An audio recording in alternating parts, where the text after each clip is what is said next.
Hello everyone, चलिए आज हम पढ़ते हैं क्लास 10 फर्स्ट फ्लाइट बुक का chapter a tiger in the zoo. इसके लेखक है Leslie Norris. A tiger in the zoo मतलब चिड़ियाघर में एक बाघ। फर्स्ट पैराग्राफ पढ़ते हैं। He stalk in his vivid stripe the few steps of his cage on pad of velvet quiet in his quiet rage. मतलब लेस्ली नॉरिस ने a tiger in the जू में एक चिड़ियाघर में रहने वाले एक पिंजरे में बंद जो बाघ है उसकी बेबसी और पीड़ा को बताया है कि वो पिंजरे में कैद है, उसको कितना दुख और तकलीफ है। कवि ने बाघ के माध्यम से जो जानवरों की जो स्थिति है ना, हम जिसे अपने मनोरंजन के लिए बंद कर देते हैं, उनकी स्थिति को बताया है।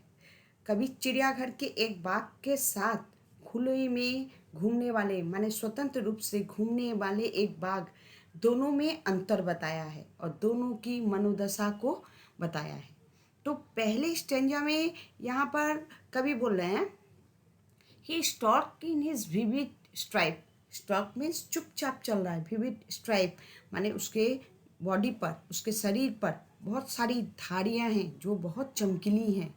एक बाघ है जो पिंजरे में है, उसके शरीर पर बहुत सारी धारियां हैं, बहुत चमकीली धारियां हैं। उसके पैर के तलवे क्या हैं? गद्देदार व मुलायम है। A few steps of his cage, वो अपने पिंजरे में कुछ कदम ही चलता है। On pad of velvet quiet मतलब उसके पैर के तलवे क्या हैं? गद्देदार और मुलायम है, इसलिए वह बिना कोई आवाज़ किए चुपचाप चल रहा है। उसकी वो जो चल रहा है वो कुछ कदम ही चलता है क्योंकि वह पिंजरे में बंद है, इसलिए वह क्या है? इन हिज क्वाइट रेज माने गुस्से में क्रोधित दिखता है, पर क्या है? वो एकदम क्वाइट है। क्वाइट माने शांत है, रेज माने गुस्से में एकदम, इसलिए वह क्रोधित दिखता है परंतु एकदम शांत है।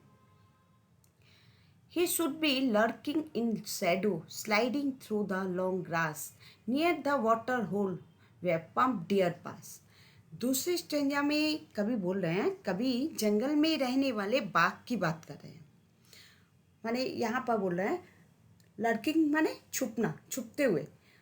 स्लाइडिंग माने आराम से चलना। प्लम्प माने मोटा। वाटर होल माने कोई भी तालाब के किनारे। तो यहाँ पर कवि यहाँ पर बोल रहा है कि कवि जंगल में रहने वाले एक बाघ की बात बोल रहे हैं कि वह कल्पना करते हैं कि वह बाघ छाया में चुपचाप बैठा हुआ है, घात लगाए बैठा हुआ है। मतलब कोई भी जानवर आएगा और वो उस पर झपट पड़ेगा और शिकार करेगा। तो कवि बोल रहे हैं कि वह बाघ छाया में घात लगाए बैठा होगा। वह किसी जलाशय के पास घास में, बड़ी बड़ी जो घास हैं उसमें दुबक कर बैठा होगा कि जिससे कि कोई मोटा ताज़ा हिरन आए और वह उस पर आक्रमण कर सके। तो देखिए यहाँ पर दोनों में अंतर बताया है कि वो क्या कर रहा है, वो पिंजरे में बंद है, ये क्या है? बाहर घूम रहा है, स्वतंत्र रूप से बाहर घूम रहा है। He should be snarling around houses at the jungle's edge, bearing his white fangs, his claws, terrorizing the village. Snarling माने चीख, बेयरिंग माने खोलना, फैंक्स माने सामने के जो दांत है ना। तो यहाँ पर बोल रहा है टेरराइजिंग माने डराने वाले। तो यहाँ पर तीसरे स्टेंजा में कवि फिर से एक जंगल में रहने वाले बाघ के बारे में बता रहा है कि जंगल में रहने वाला बाघ जंगल के एक छोर पर स्थित घरों के चारों ओर घूमता है। जंगल में जो चारों ओर जो घर है ना, उसके चारों ओर घूमता है और घूमते हुए चिल्ला रहा, गुर्रा रहा है। अपने लंबे और जो नुकीले पंजे और दांत, सामने के जो दांत है ना, उसको दिखाते हुए गांव के जो लोग हैं उनको डरा रहा है। अब इसके बाद फोर्थ स्टेंजा देखते हैं। But he is locked in a concrete cell, his strength behind bars, stalking the length of his cage, ignoring visitors. Concrete माने सीमेंट से बना हुआ पिंजरा है उसका। स्टॉकिंग मीन्स खतरनाक।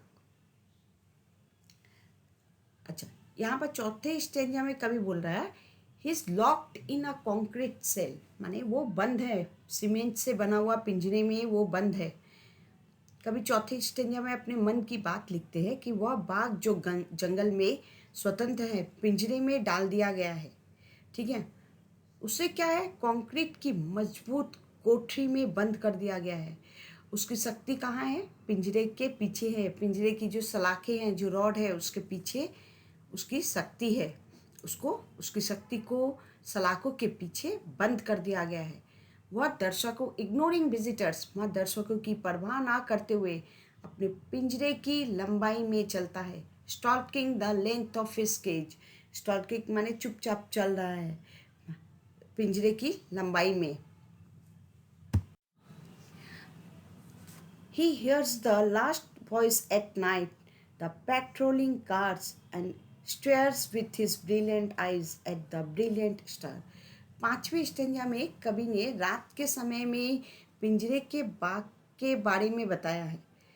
वे लिखते हैं कि पिंजरे में बंद बाघ रात को जो जैसे चिड़ियाघर में चारों तरफ घूमती है ना, गश्त लगाते हुए जो कार घूमती है, आवाज़ करते हुए, जानवरों को देखते हुए जो कार घूमती है, तो कभी बोलते हैं कि पिंजरे में बंद बाघ रात को गश्त के लिए घूमती हुई कार की आवाज़ को सुनता है और अपनी चमकदार आँखों से चमकीले तारों को देखता है, घूरता है, घूरता रहता है मतलब देखता रहता है। तो ये कविता ख़त्म हुई। इसमें दोनों तरह के बाघों के बारे में, बाहर स्वतंत्र रूप से रहने वाले बाघ और पिंजरे के अंदर रहने वाले बाघ, दोनों में अंतर बताया है कि मनोरंजन के लिए, हम अपने मनोरंजन के लिए किस तरह पशुओं को कैद करके रखते हैं और उन पशुओं की मनोदशा को बताया है यहाँ पर। तो ये वीडियो अगर आपको पसंद आया तो लाइक और सब्सक्राइब कीजिए। धन्यवाद।